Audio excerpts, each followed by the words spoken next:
Wednesday இன்னைக்கு காலையில் பாப்பாவுக்கு லஞ்சுக்காக வெண்டைக்காய் குழம்பு தான் ரெடி பண்ணிட்டு இருந்தேன். ஒரு பாத்திரத்தில் நல்லெண்ணெய் ஊற்றணும், எண்ணெய் கொஞ்சம் அதிகமாக ஊற்றணும், கட் பண்ணி வச்சுருக்க வெண்டைக்காய் போடணும். வெண்டைக்காயோடைய வழவழப்பு போகிறதுக்காக கொஞ்சமாக லெமன் ஜூஸ் ஊற்றிருக்கேன். வெண்டைக்காய் நல்லா வெந்ததும் இதை தனியாக எடுத்துடலாம்.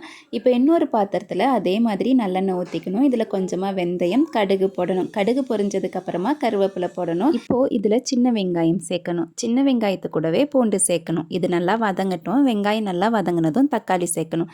தக்காளியை மசிகிற அளவுக்கு நல்லா வதக்கணும். தக்காளி வதங்கினதும் இதில் மல்லித்தூள், மிளகாய்த்தூள், கொஞ்சமாக மஞ்சத்தூள் சேர்க்கணும். இப்போ இதோடைய பச்சை வாசம் போகிற வரைக்கும் இதை நல்லா வதக்கி விட்டுட்டு இதுக்கு தேவையான அளவு உப்பு, நம்ம ஏற்கனவே வதக்கி வச்சுருக்க வெண்டைக்காவையும் இதில் சேர்க்கணும்.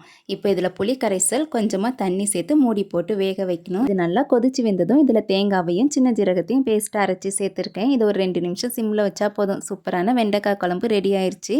மதியம் லஞ்ச் சாப்பிட்டுட்டு தோட்டத்துக்கு கிளம்பி வந்துட்டோம். இந்த பலாமரத்தை நட்டு வைக்கிறதுக்காக தான் வந்திருந்தோம். தோட்டத்துக்கு போயிட்டு காய்கறி பறிக்காமல் வந்தால் எப்படி, வீட்டுக்கு தேவையான காய்கறியும் பறிச்சாச்சு.